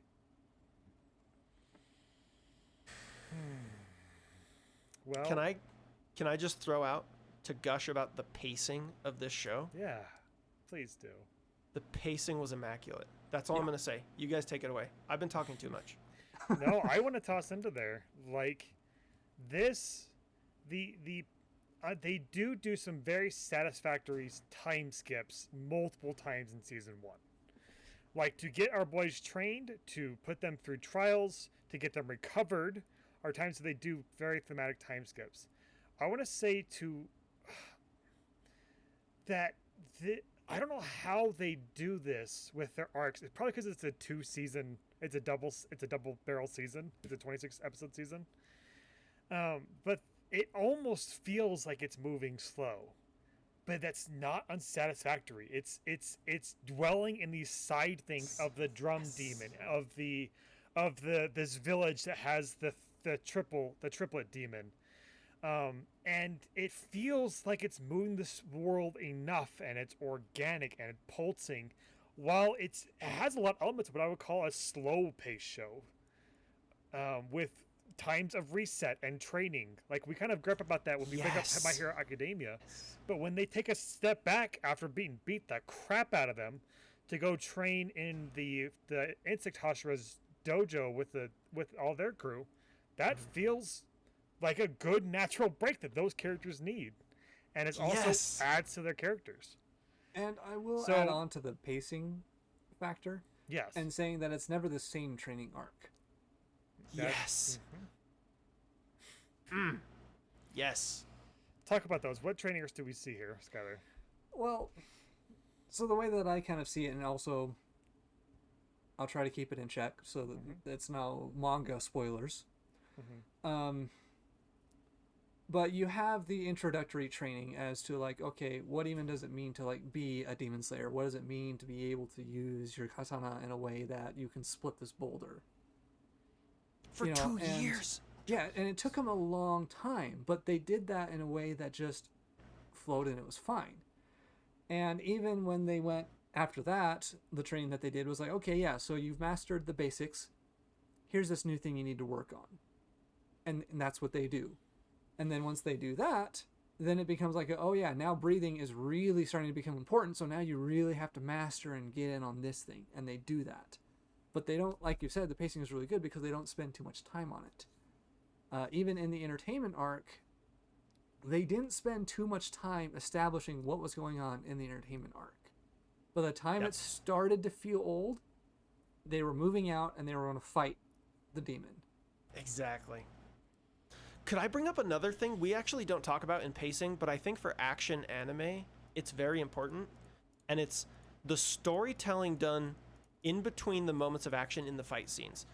This is something that also severely bothers me a lot of the time, particularly with shows like Naruto, right? Or shows like that where it's like the two characters are separated after smashing swords. They talk for 3 minutes, and then there's a little action scene scuffle, and like the ratio of like a character either giving exposition or explaining the mechanics are almost never worth the wait, because the action is like is never enough to like make it worth sitting through the explanation. In Demon Slayer, first of all, the animation for the action scenes is so impeccable, and they last for so long, and they don't over explain things. Like Tanjiro will kind of like, okay, Spider one, right? Spider, all the people are dangling. It gets a little bit like convenient that Tanjiro and Inosuke have the amount of time they do to talk about the threads, but by the time you're like, this is kind of unbelievable, boom, they're in a really good action sequence, they're moving. Like, I think that part of the storytelling and the ratio, especially in the entertainment district arc, where it's like you've got 10 minutes of non-stop action with no talking, it's just on another level. Like, I think that was done exceptionally well, more than pretty much any other action anime I've ever seen. I'm gonna say it. And that's why it works, is because in combat, no, you don't have time to think. You don't have time to sit there and chat with your opponent while you're fighting. What it is you're going to go at it, and you're going to go at it hard for a while. And then, when you're separated, you're both catching your breath, and if there's a bit of dialogue there, sure. Yeah. Yes. And we're talking about stuff that's, like, we haven't even talked about, like, the main plot. and the plot devices, and I would propose that it's because it's so dang good. It's so good. Yeah. At least for me, like, I think the plot of the show, because there's the overarching A plot, there's the micro plot, but you never feel like you're taking a break from the A plot. You really don't. Everything is so interwoven so well. Like, do I want more of Muzan and what the heck is going on? Yes, of course. But not enough to feel like, come on, get on with it, like I do with other shows. And I say feel, but I'm saying technically, I think that's a technical accomplishment, not just an enjoyment thing. Brayden, you have something to say? I have a lot of little things to say, so I'm trying to figure out where best to put myself in. Okay. Then I'll launch into the plot a little bit then.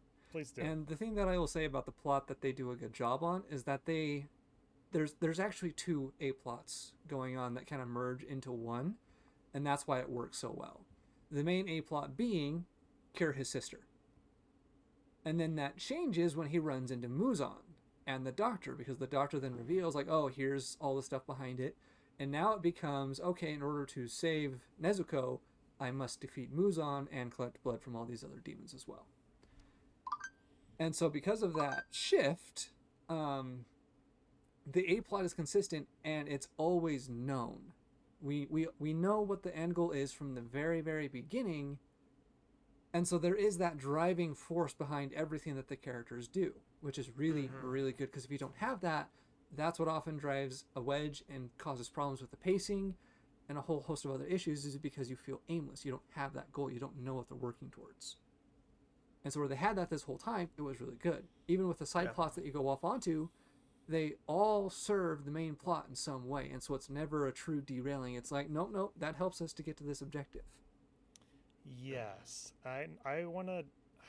Unfortunately, my brain is like, felt we've talked like about so many good things in this show. So I want to say, I think one of the tools they use to weave the plot and breaks and keep it moving forward the whole time is the world building. It's like you understand more about each character, like again, I keep thinking about the recovery like mini part where they at the insect Hashira's mansion, where they learn more about the breathing techniques and how what it takes for a top level not some of the Hashira, but even the top player demon slayers is to control the breathing, or about the charge. I don't remember her name, and her backstory and why she doesn't talk, or why she has a coin to help her make choices. Like those and things. Kaguya, what's wrong with that guy? What's going on? World. And I want to propose they use world building to a beautiful tie-in between plot hooks. Absolutely, I totally agree. And Kaguya, like, what the heck's going on with that guy? What happened? Like, what's his deal? Like, why does everyone love him? Like, you know what I mean? Oh, but that's also kind of my point, where it's like, because you have this main plot, you know that all these side things do feed into it somewhere, somehow. Yeah. And you're waiting for that payoff, and it will come, but it's not right now. I'm gonna throw this out. Hit. I am gonna propose again for story a 5. The story was always consistent, well-paced, comprehensible, consummate, on point, with mood and tone, and unique. I completely agree with exceptional, yet for some reason I feel a little trepidatious about giving a 5. I can't. None of our words are handy. None of the things I have can like stand against it. Something is giving me a weird little flag that I want to talk about in the comments, and if somebody can figure it out and point it out to me, because it feels almost like an extraordinary story, but it's just an incredibly solid story, and that's what we have as our exceptional 5 stories. I agree. For what we have, our rubric says yes, this is a 5 story. Yeah, and that I will say that the thing that makes the Demon Slayer world unique is the setting. The story itself is pretty straightforward, of like, okay, there's the ultimate big bad, and we have to go through all of his minions to get to the ultimate big bad. And so in that sense, the brother-sister lean, which is yeah, nice. Yeah. It's a nice little flavor, yeah. But that's what I mean. It was like, but that's like the setting, and so the setting is what Yeah. makes it unique. But the actual story itself isn't all that like crazy.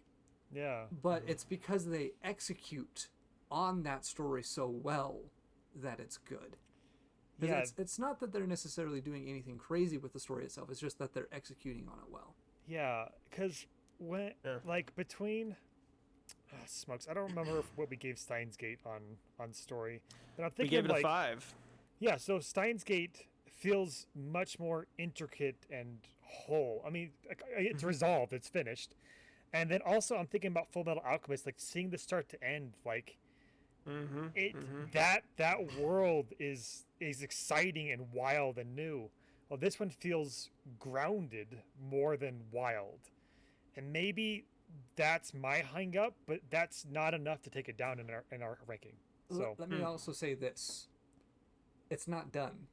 Yeah, that's the also two that true. you cited, Yeah. Steins Gate and Full Metal Alchemist, both of those are complete. You know the Yes, story from correct. start to finish, and so you Correct. can do a full analysis on it.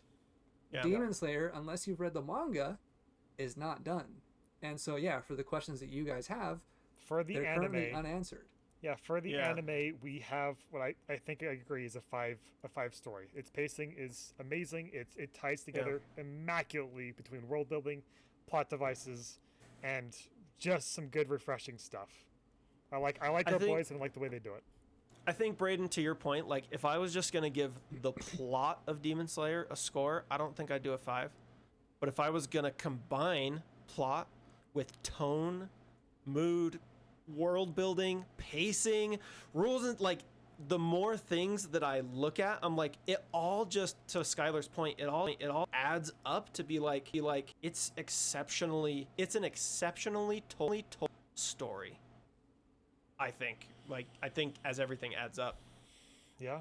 Okay. So, Especially considering where the story is currently. yeah. Yeah. So we have a 5. Yeah. 5 for story. Okay, let's get into characters. Characters includes their design, development, motivation, action / inaction, why they do what they do and don't do, relationships, and personnel. Brayden. Our one anime in this category are one where the characters are frequently unreasonable, confusing, inconsistent, unreasonably static or dynamic, and annoying. Where our exceptional anime are ones that are where the characters are always understandable and consistent, reasonable, adequately static, dynamic, and relatable. And so go ahead. I was going to say, and so we begin. Yeah. There How are much excellent does- demons. There's excellent Hashira. There are excellent main characters, and there's one sinking black hole, one lodestone of existence. There's one bane of my anime loving heart, and that is Brett. So how much does Zenitsu bring down our 5? Yeah. That's what we're trying to solve for. And like, I want to be clear about something, right? Like, okay, trying to separate enjoyment from technical. We actually mentioned a lot of technical things that we think Zenitsu was terrible at. First off, his role as a character is to, number 1, be a pity character. Number 2, he's supposed to be a backup for Tanjiro. Number 3, he's supposed to be a comedic relief. The comedic relief part failed horribly. Inosuke was a far better comedic relief, technically speaking.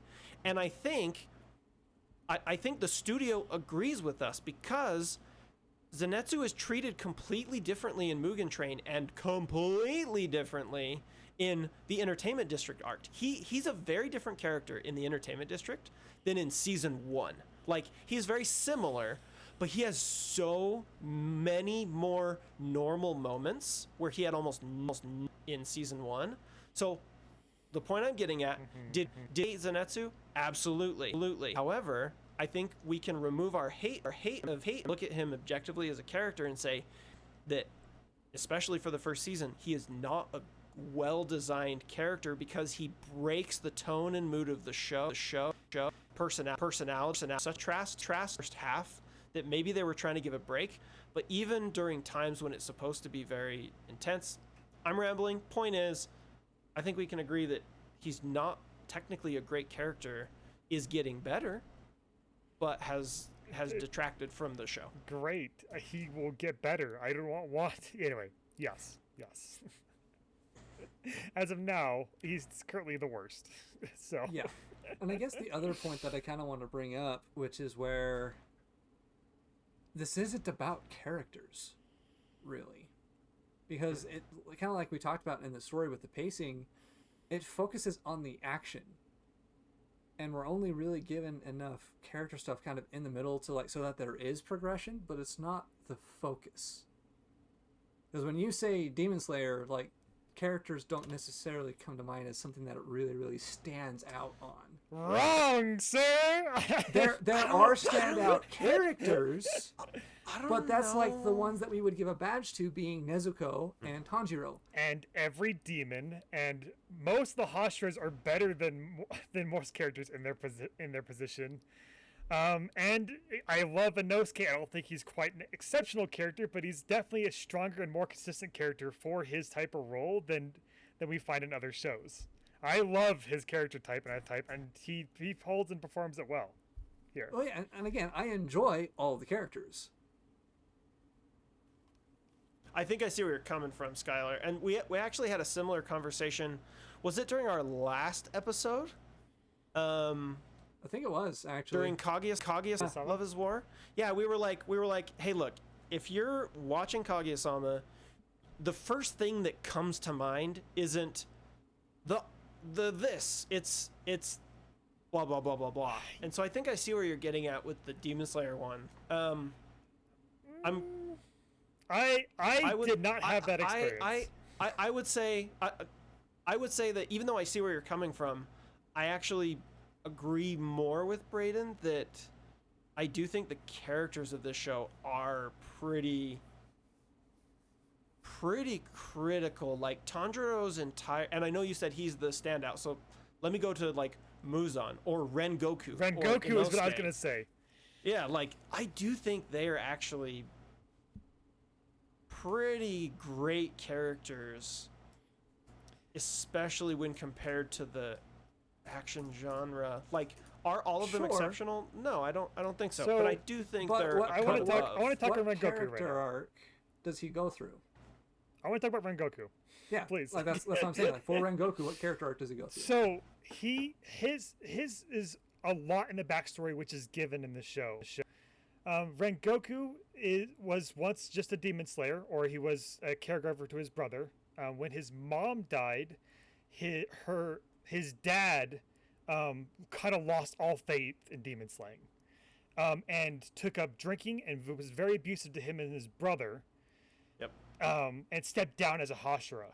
So that their family name was not disgraced, Rengoku steps up as the Flame Hashira and takes his dad's place, and is able to keep his territory clean of D, where there could not. Also protects his younger brother, provides for his family, and so see him at the start in Train, or maybe see a couple episodes before the Hashira party, but in Train.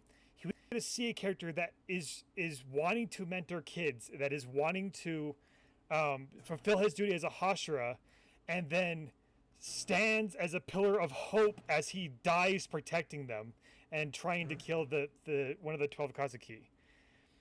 That's immaculate character.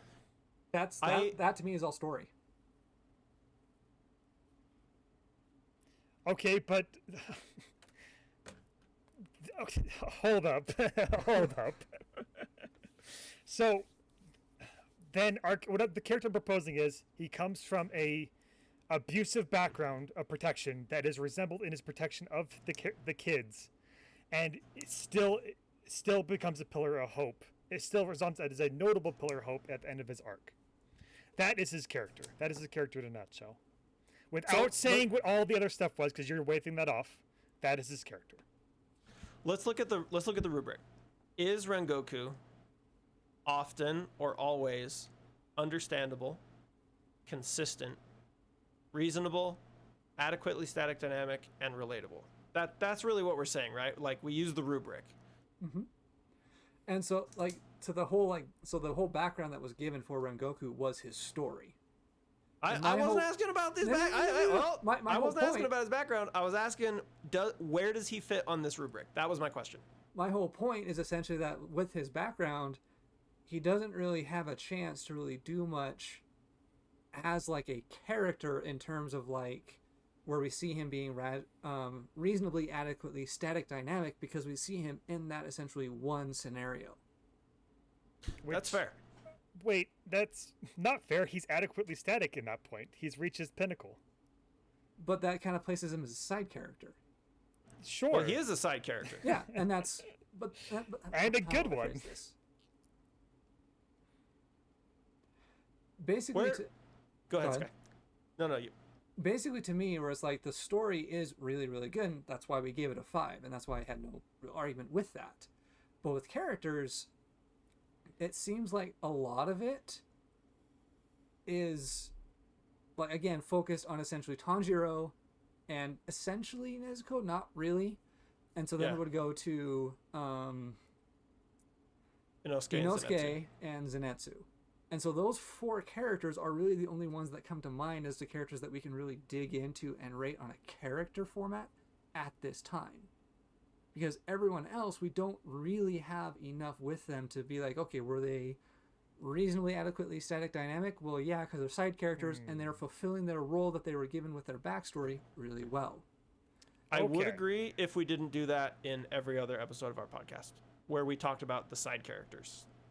But I'm saying, like, the side characters here was like, yes, they play their role to their backstory really, really well.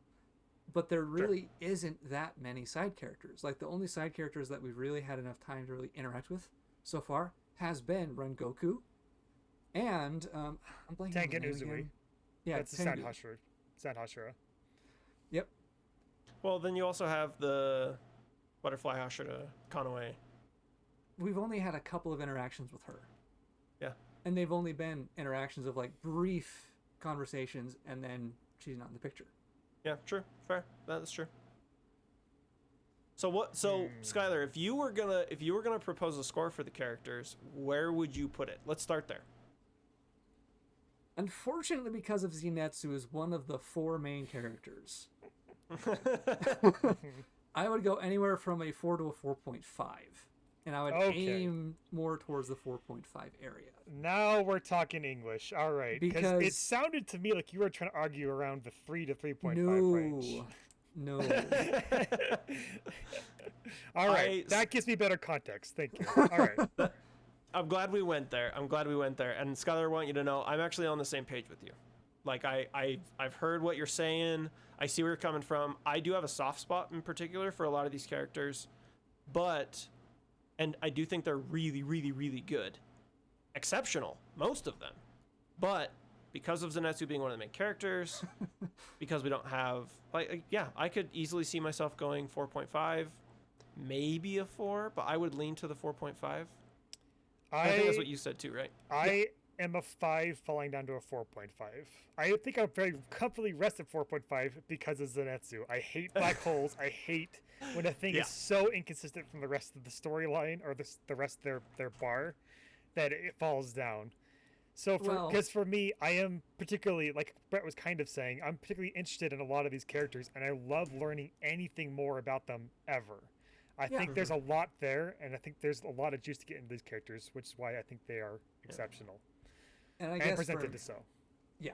And I guess for me, the struggle has been separating the characters from their stories because it's so integral. And what I'm trying to focus on is essentially like, okay, in the context of the story, is what the character doing good? And this is something I've been trying to work on and getting better at doing is, again, separating those two. And that's where Zenitsu is sometimes unreasonable, confusing, inconsistent. That's the bad. Yeah, that's true. I would say season 1, he's actually, I would honestly say he's like a 1.5 in season 1. Yep. Zenitsu character rating is a 1.5. Yeah. But we have said the characters for Demon Slayer are a 4.5. Yes. Because Zenitsu is not the only character.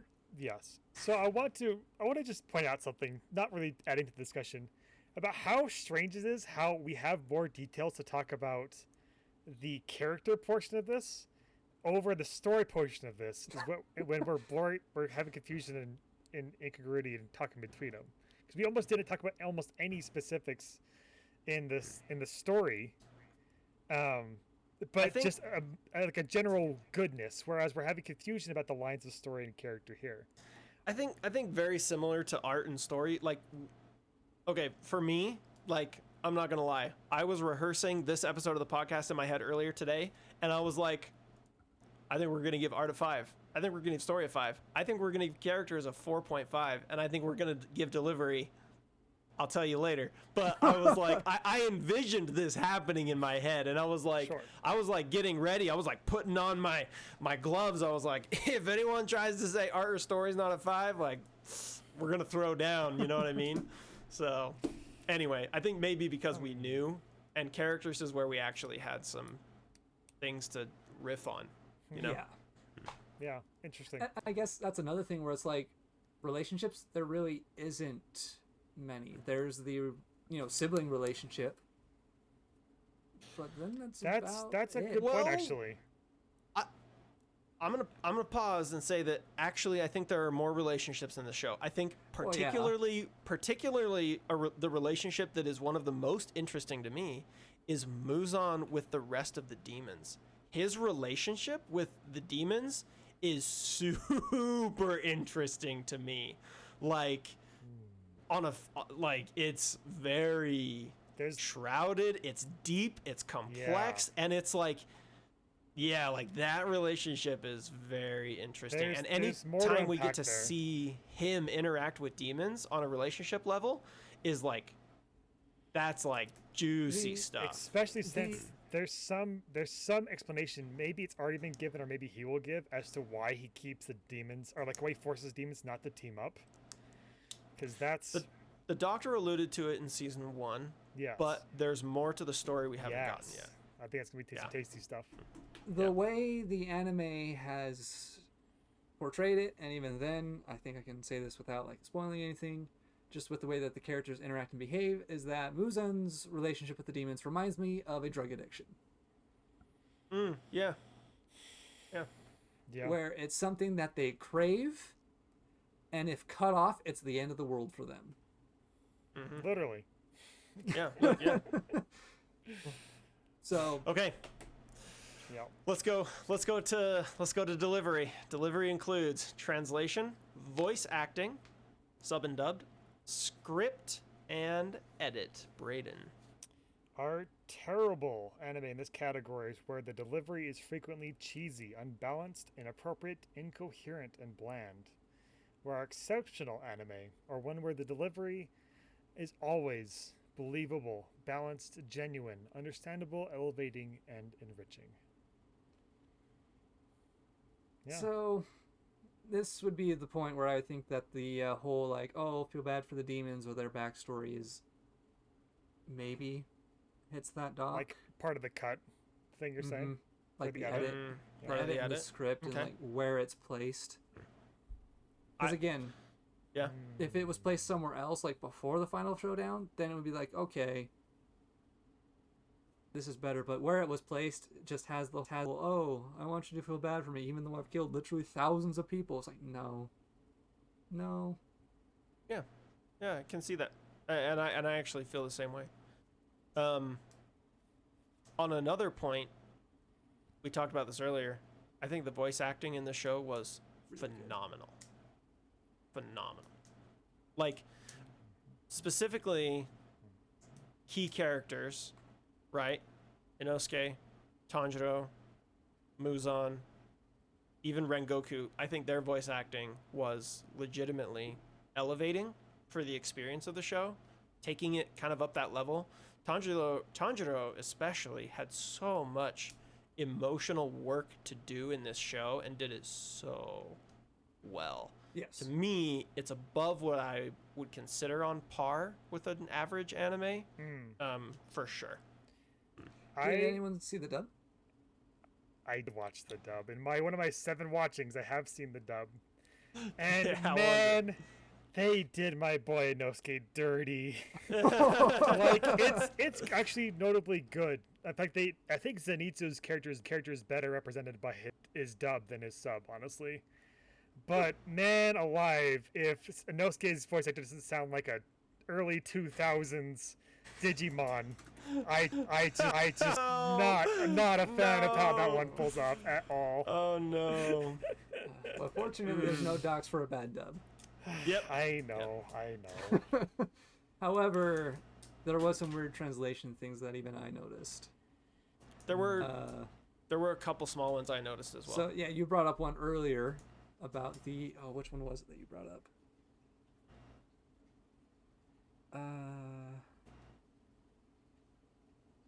I mean, there were a couple weird uses of words, but it wasn't bad that I remember.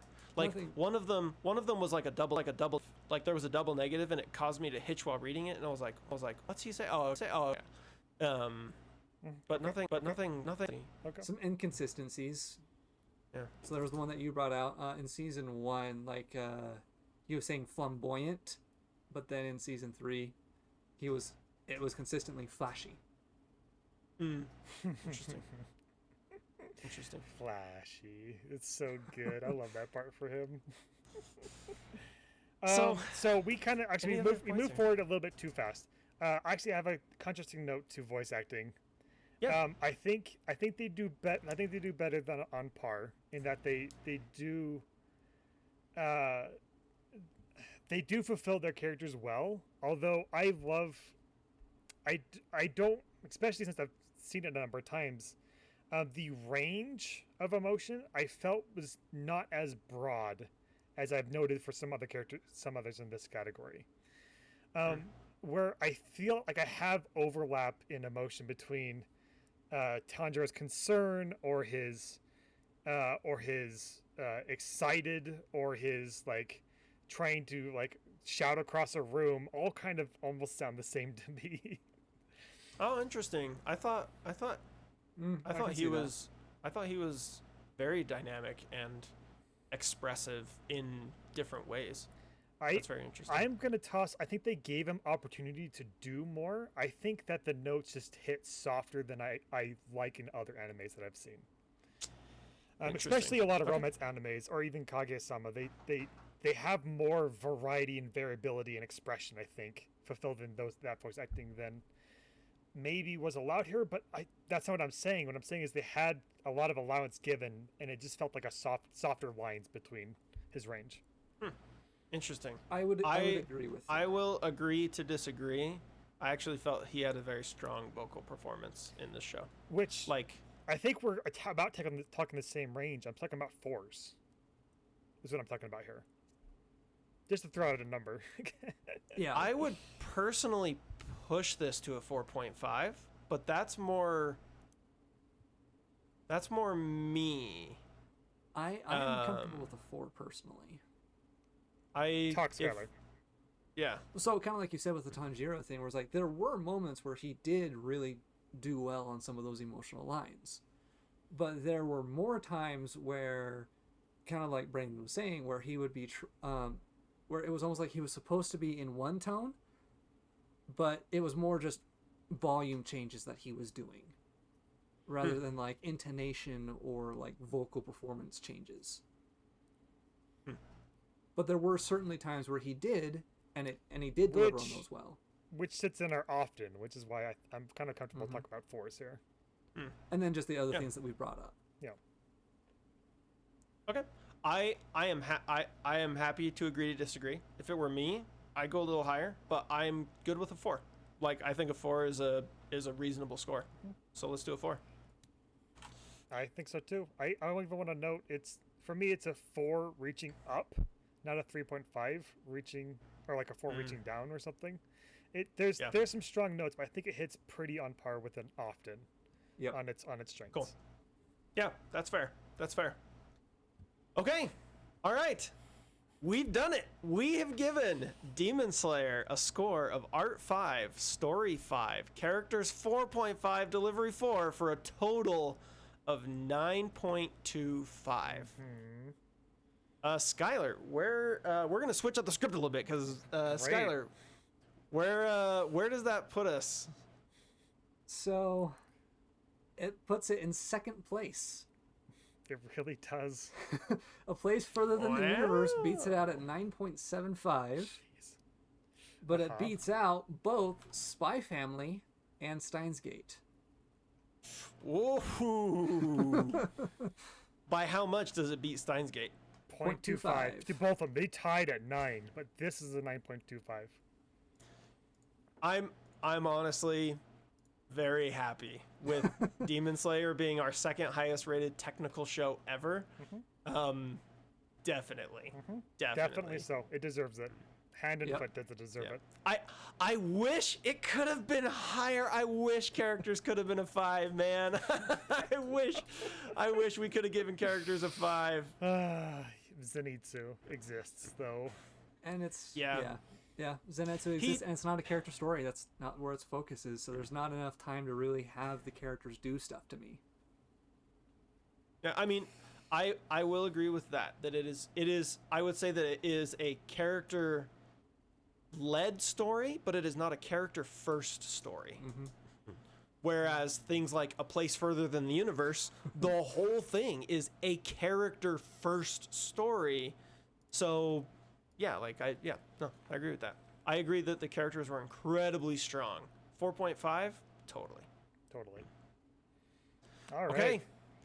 That is our Demon Slayer episode. We've been wanting to do this one for a while. We were thinking we should wait for season 3 to come out, but we wanted to send it into this action-packed season 2. By the way, if you want a sneak peek of the grand conclusion to this season, go check out our website, 310anime.com, 310anime.com. There's a tab called Seasons. We've got calendars with sneak peeks of what's coming.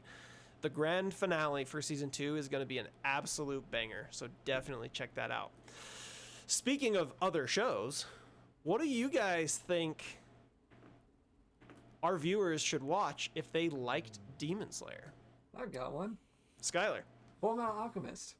There you go.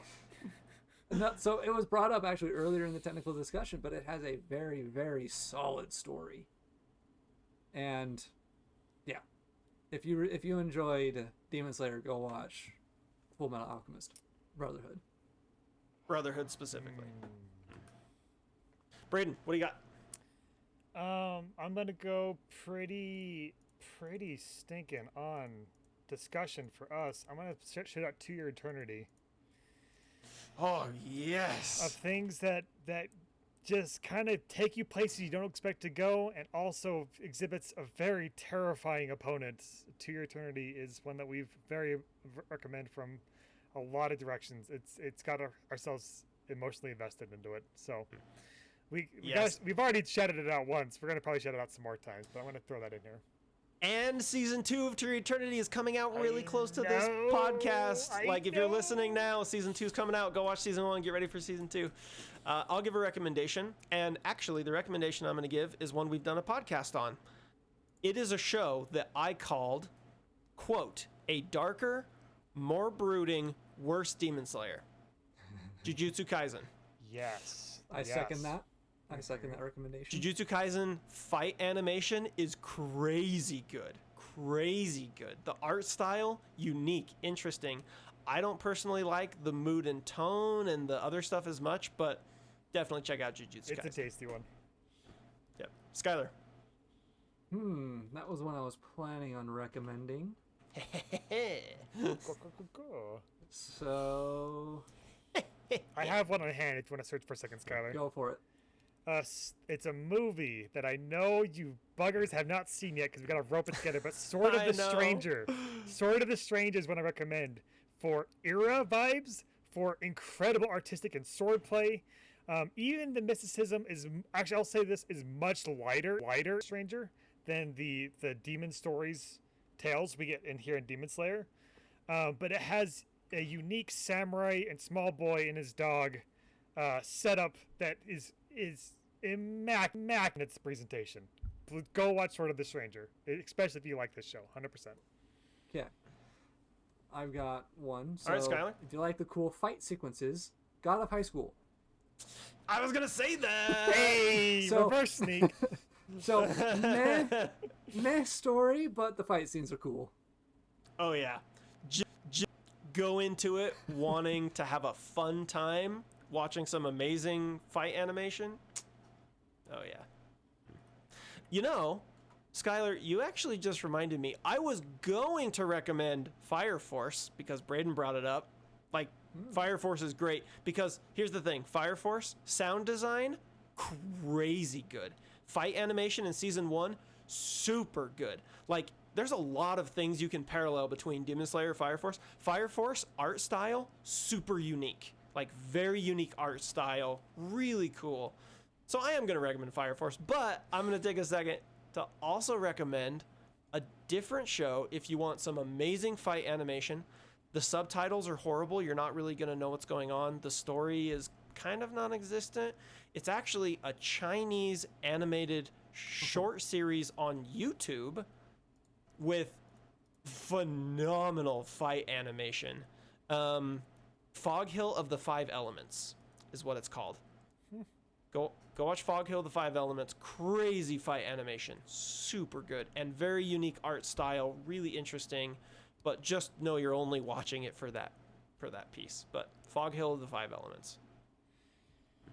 Okay, any others? I have no other recommendations. Those are the two for today for me. Yep, I'm good. Okay. All right. I almost feel like we should give one. I almost feel like we should give one more that has good fight animation, but we'll call it there, and we'll say Demon Slayer is on another level. We're glad that you all joined us for this amazing episode. Next time, we are doing something interesting.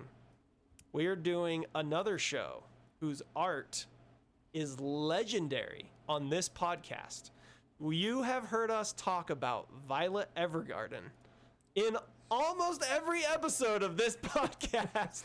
How ironic it is that we have given our first 5 rating for art to a show that we never talked about for art when we're doing the one we always talk about for art next time. And I'm not saying we're going to give it a 5 by default. We're going to have a good discussion to decide if we should.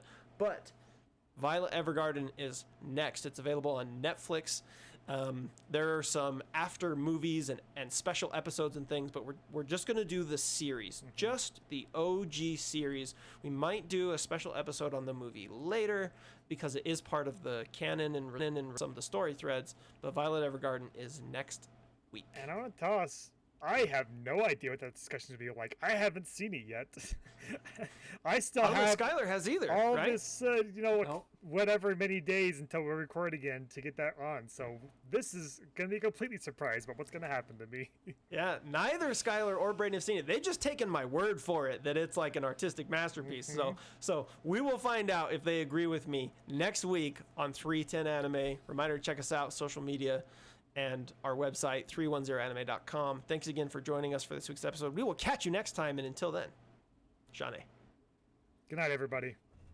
See ya. 血の神神楽烈日